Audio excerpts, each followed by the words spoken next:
Hey guys, Jengar here. Welcome to today's realistic review in which we are taking a look at the British Sea Hawk FGA.6 sitting at 7.7 beta rating. Shiny new jet out of the Navy line for the British. Absolutely lovely plane that is actually pretty fun to fly. If not for the appearance of the German premium Sea Hawk. So two nations got a Sea Hawk in this patch, as you may well know. The British, which were the original creator of course, got this one, the FGA.6 variant, and the Germans have the Sea Hawk Mark 100. And this German Sea Hawk actually carries sidewinders. The B version, but nonetheless it carries two sidewinders. And at 7.7 this is used to devastating effect. In this Sea Hawk I have a win rate of around 33% I think. So I'm losing 2/3 of my matches. As you see in this screen you see 5 Sea Hawks. They are all German Sea Hawks. They are absolutely devastating in the sense that if they use those missiles smartly, it is a very big advantage when you're facing with British teams and guys who fly this Sea Hawk without missiles, and on the other side you have Sea Hawks with missiles. Because what happens if I'm in an energy advantage and I'm above a multitude of enemies and I'm diving down on them and they have missiles, my escape route is hampered. So the moment I make my attack run and I try to escape by zooming out, I'm gonna have a missile on my ass, I'm gonna be forced to turn, and then those 5 people are on me. So in a lot of matches I've not been able to get my situational advantage into a real advantage in the match because of all these Sea Hawks carrying missiles. So for me the experience in the British Sea Hawk is seriously hampered by the existence of the German Sea Hawk, which is flown a lot at this moment. Everybody is flying it out, and there are often 5-6 of those Sea Hawks in the game, which is 10 to 12 missiles, which makes people turn and lose their energy advantage, and you get a 33% win rate. Now I barely managed to scrape a 1-to-1 kill death ratio out of the bottle. Very difficult to get good results in this plane right now. Also for the belts, the stealth belt and the air target belt, they have the SAPI rounds in them, and they still are not very effective in my experience. So I'm using the universal belt, but yeah, but that is visible. Of course, you don't have the surprise factor then. But anyway, regardless, the most obvious problem right now for this plane is facing the German Sea Hawks, which actually have missiles. And you say, well, does this German Sea Hawk actually then have a higher battle rating? Because of course these missiles are a big advantage. No, the German Sea Hawk sits at 7.7 battle rating as well, has the same battle rating as this British Sea Hawk, and has the advantage of those sidewinders. Now also meaning that sidewinders will be in the game against Spitfire's Mark 24s, if you ever have a match against them. So if you are going to fly your 6.7 plane, you are going to face air-to-air missiles. I don't know if that's a good idea. At least I don't think it's a good idea.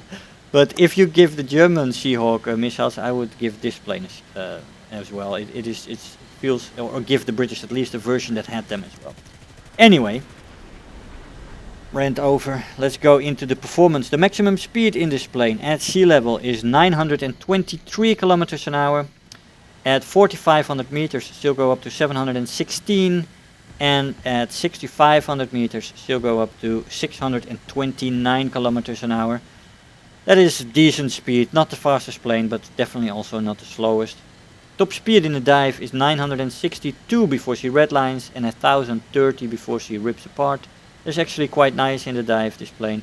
The control stiffening supports that really. In the roll rate she only gives a slight tick in the control stiffening at 600, a little bit more severe at 800, and it becomes really severe at 900 kilometers an hour, at which point you want to get out of your rolling and start to make sure you don't crash into the ground. Now, these speeds are in indicated airspeed. And like I said, in a dive the performance is good in a roll, and at 900 kilometers an hour the elevator starts to stiffen up slowly, so you gotta make sure that you start pulling out. The stall speed is quite good for this plane, 100 kilometers an hour. Most jets at this battle rating have a higher stall speed. Firepower in the plane is good. You run with 4 20mm Hispano Mark 5s, 150 rounds per gun. I used universal belt for these matches for the reasons stated, and a 600 meter convergence. This plane can also be equipped with bombs, rockets, and several combos of the sort. You have 2 times 500 pounds, 4 times 500 pounds, and 2 times 1000 pounds. You can also take 16 times RP3 rockets, and you can have combinations with AP1, AP2, and RP3 rockets, and 2 times 500 pounds. So you have a lot of loadout options. You can ground pound in this plane if you want to. I wouldn't do it because I feel it's a nice fighter, but still you can do ground pounding if you want. And the plane has a role in tank RB as well then. The acceleration in a plane is decent, and in a dive it's good. Very nice in a dive actually compared to the straight line acceleration. The energy retention in the horizontal is very good, can hold its speed very nicely. And in the vertical it's actually great. Great energy retention in the vertical with this good stall speed as well, and supported by a good climb rate. This plane can do nice stuff in the vertical. You don't want to turn around in circles too much, and the air brakes are definitely effective. So I wouldn't use them in the vertical either to let somebody overshoot you, because you will, you know, drop down in speed rapidly that way. And of course it can help in certain situations, but don't use them too quickly. The flaps are fantastic in that sense. They also can function as semi-air brakes. They only rip off at 850 kilometers an hour, the flaps. So that is nice, and the turn time is above average and decent with the flaps. And those flaps are fantastic. As I said, they only rip off at 850, which you will not get into very much unless you're in a long dive. The roll rate is decent. So overall maneuverability is also decent. There is overheating in the plane a little bit, but it's present but easily manageable, and really easily manageable. It cools off very rapidly as well. Durability is very good. I've noticed this, it can soak a lot of damage. Now here I want to give you an example of the situation that I described. This happened to me a few times where I am one of the only guys left. I get into a dogfight, try to stay alive, and the moment I try to escape you get confronted with missiles. I'll show you in a sec. Overall this plane can do everything a little bit. It can boom and zoom a little bit. It can energy fight, you know, decently, and it can also turn fight a little bit, although it is definitely not a dedicated turn fighter. With the flaps and good air brake usage, it can definitely hold its own, and that is a good thing. But for example, in a fight against this Me-163, I want to get the hell out of here, because that plane is definitely more maneuverable than me, and I don't want to be in an extended dogfight with that plane, for example. But I can definitely compete with an F-84G in a dogfight. There is that, and those guys should try to avoid you, of course. I get a lot of hits. You don't see them here, but I had a hit on the previous plane. I had a hit on this plane. Still not the most effective guns in my experience in the jet age, the Hispano Mark 5s. But fired up close with the right belts, they can still get a plane down, no problem. I do use the air brakes here to get him to overshoot, which is happening. He's slowly overshooting here. And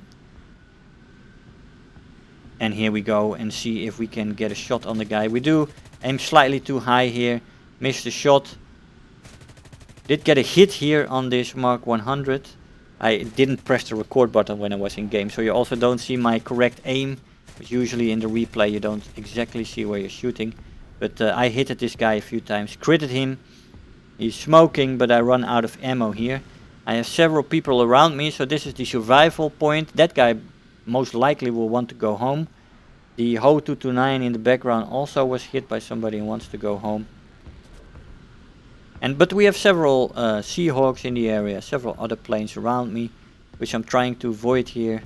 Here is 3 other planes incoming, amongst which is 2 Sea Hawks, unfortunately. Oh man, those missiles, don't get me started. Don't get me started.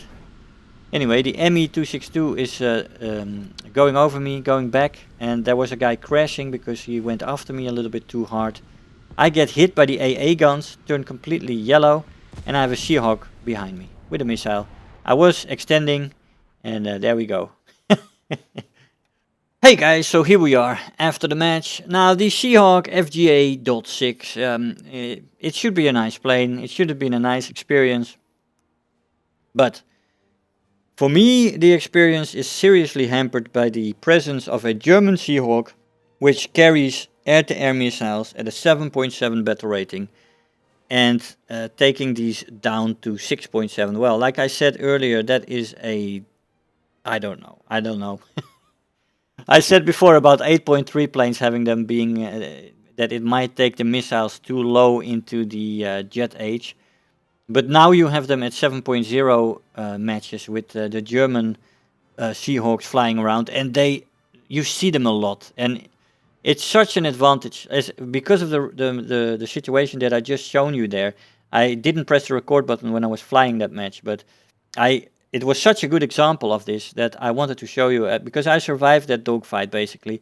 I mean, the AA guns shooting me yellow, okay, but I was extending from my pursuers, and normally speaking, I was already out of effective gun range, and I could have just used a little bit of elevator here and there to avoid the shots. And I would have been gone, and I could have gone back to the airfield, reset, and try again.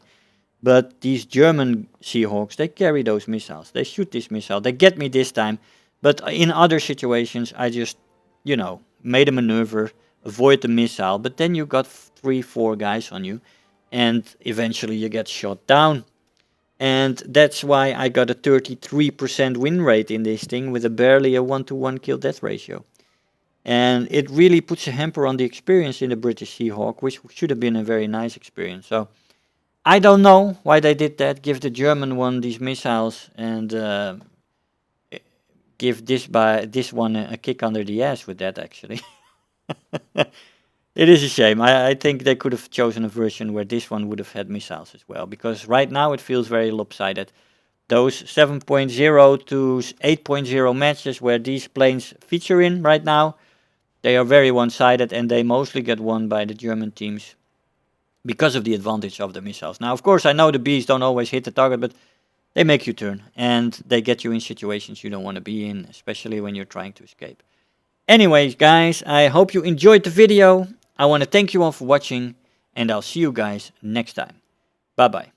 If you're new here, make sure to hit the subscribe button, become part of this community. If you are already a subscriber, don't forget to like the video, do leave me a comment, and if you really feel like helping out today, make sure to share the video with your friends and let them know about the channel.